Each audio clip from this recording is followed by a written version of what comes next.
Welcome to 2026, another year we did not rush into by our own strength, but one we've arrived at by grace.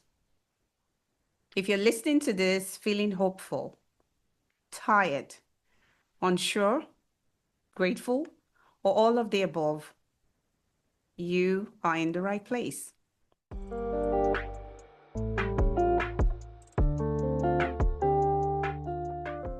Welcome to Empower Hair, the Help We Need podcast, a space where women come to reflect, connect, and find steady support as we navigate life together.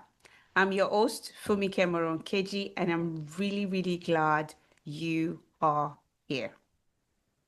At the start of every year, there's often a lot of noise, okay? There's pressure to reinvent yourself, there's pressure to move faster, and of course, there's pressure to have answers you may not have yet.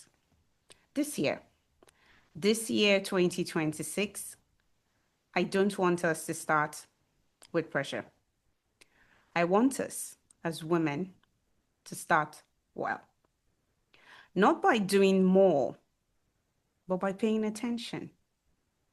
Because life is not a sprint, life is a race. And how we start matters, not because we must be perfect, but because we need, as women, we need to be intentional. So, rather than resolutions, I want to offer three simple invitations as you step into 2026. You don't have to answer them all at once. You don't have to write them down perfectly, but I just want you to reflect on these invitations and hold them gently to heart.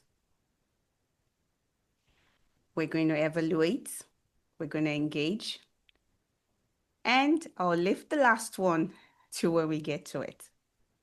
So let's start with evaluation.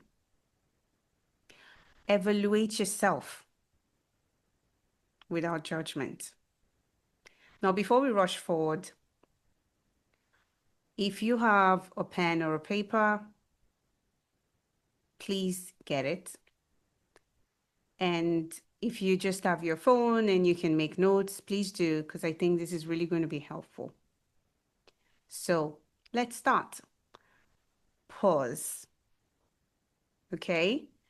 And think about the questions I'm going to ask you very thoughtfully and very honestly.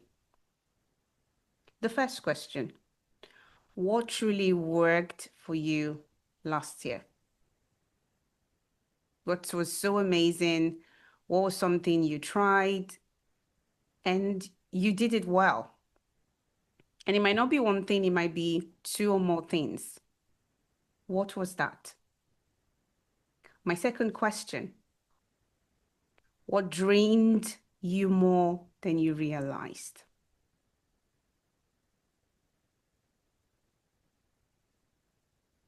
What was that thing that was quite or really suffocating and exerted your energy? And if you would have your way, you wouldn't want to repeat for this year. It could be a thing and it could be things. Friendships, the people you engaged with, the things you did. My third question: what brought you peace? What brought you clarity or a sense of closeness to God? My fourth question: what patterns do you need to pay attention to, not to criticize yourself, but to understand yourself better? Now, evaluation is not about you packing on stuff, right? It's not about adding and adding and adding, and it becomes so overwhelming. No, when you evaluate yourself or the things that have happened to you for last year, you discern, you step back and see basically what worked well and what did not work well. And most times, growth begins. Growth begins by noticing what no longer gives you life. At least let's start from there. So, as women today, I would encourage us on our podcast to reflect. What should I stop doing? What should I continue to do? And what should I start doing? If you would summarize it, then have it this way. And it's simple, not complicated. Now let's move on to the next part, which is engage. So engage with what is in front of you. And I find this quite interesting, really, because most times when people talk about engagement, you might feel like everything, what did I get myself involved with? But it doesn't mean everything. When I talk about engagement, it means you being present where you are now, engaging with yourself, right? Like my first question around this would be what opportunities are already in front of you? So what are the potentials? What do you see yourself doing this year that, would score good points for you? And my next question would be, where are you being invited to show up? Not perfectly, but honestly.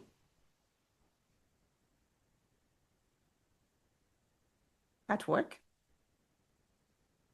in your friendship, with your significant other, your husband, your boyfriend, your fiancé, you know, where do you really need to show up honestly? Not perfectly. Could even be with your children. It could be with your neighbors. It could be with church members. It could be with your community. My next question, what is one small area of your life where you can be more intentional?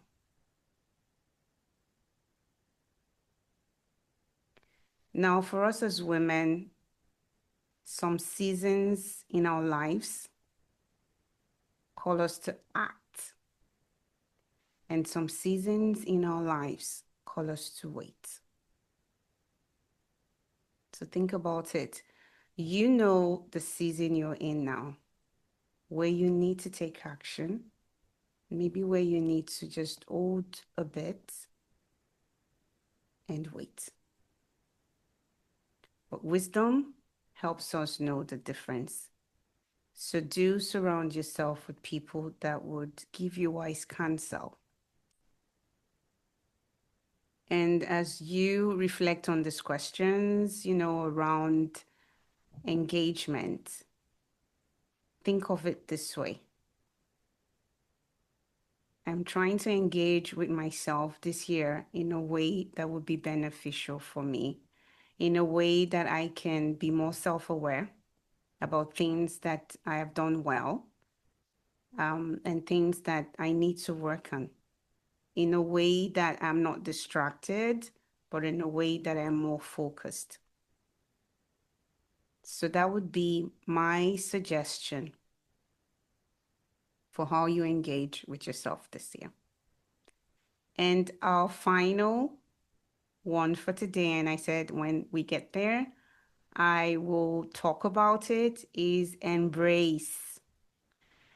Embracing this year with faith and grace. And I know as women, we love to be in control. We want to know everything. We want to know what's the next step. We want to know how we want to do it, at least for most of us. We want to have an understanding so we can manage things better. But the reality is, life is not shaped this way. We would not necessarily know what the next steps would be. And honestly, even if we go down that route, it could be quite overwhelming because it may seem very bleak. It may seem very uncertain. But I call you into this space to embrace yourself. not the version of yourself that you think should be, but the life you're actually living now. And one key thing I would like to call out is the trap of comparison, because most times we're often looking over our shoulders, we're comparing ourselves with other people. But just take a step backwards and look at your life, the type of life you're living. Who are you? And embrace that. And you might be going through a difficult season. It might be the best season of your life. It might just be you're indifferent. But step back a bit and just, who are you? Who am I? How am I living? What circumstances surround me? And especially those things that we really want to just have them go away, but they're still there with us in our relationships, in how we connect with one another, in the things we're doing every day. And it may seem sometimes like, I don't want to see this version of me. I'd rather have this version. But my sisters, my ladies on the call, the reality is we are who we are. This is the version of us that is. This is reality. So embrace yourself. Embrace the good, embrace the bad, embrace the ugly. Embrace who you are, who you actually are. So I have these questions for you. What do you need to accept with grace this year? Just understanding it may not change. And just accept it. Because sometimes when we accept who we are or the circumstances we find ourselves, when we embrace it and say, okay, this is the part I'm dealt with right now. This is what I have to live with. And for some of us, it might be a health condition. For some of us, it might be a relationship issue. For some of us, it might be work related. For some of us, it might be maybe concerning our children, whatever that looks like. Embrace it, but with grace. Accept it with grace. Because when we accept who we are and the circumstances we're surrounded with, we can see clearly and we can then figure out what next. If we continue to deny the spaces, the reality that we're living in, we miss leveraging the opportunities in those circumstances that we could harness and we could make better. My next question: what rhythms would support your well-being? So spiritually, mentally, emotionally, what are the things that you could do that actually make sense for you? If it's with regards to fitness, if going to a gym is not realistic in your world, what little things can you do?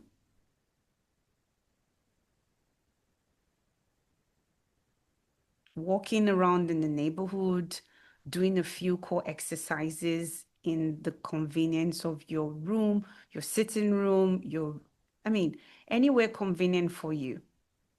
If that is what is realistic for you, do. If you can't spiritually, if you can't because of work reasons, get to church every Sunday. Can you connect online to worship?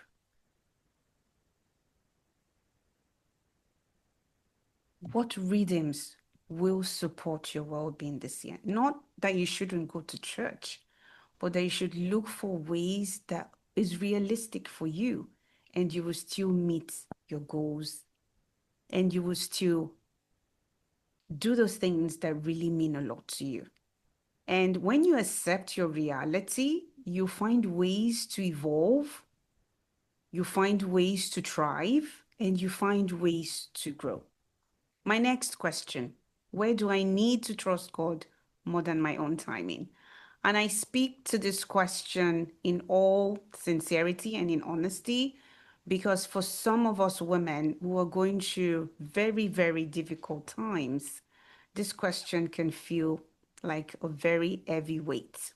Maybe you've been trusting God for so long concerning a spouse, children, a job, anything.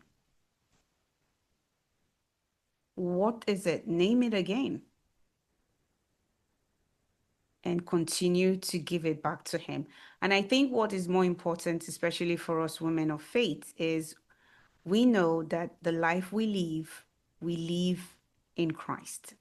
We know that waking up today was not by our own doing. The alarm clock didn't wake you up. There's a saying that where there is life, there is hope. We cannot control the next second, the next minute, the next hour, the next day, but we can give it to God who can control those timings.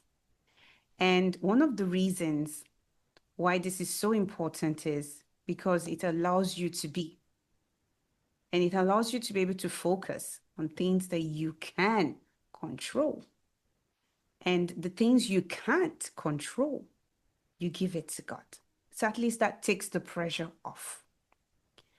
A reminder that embracing is not giving up. It's aligning your heart with the truth. You're not giving up on your dreams. You're not giving up on your hopes. You're just accepting this is my truth. This is what I can control. And this is what I cannot control.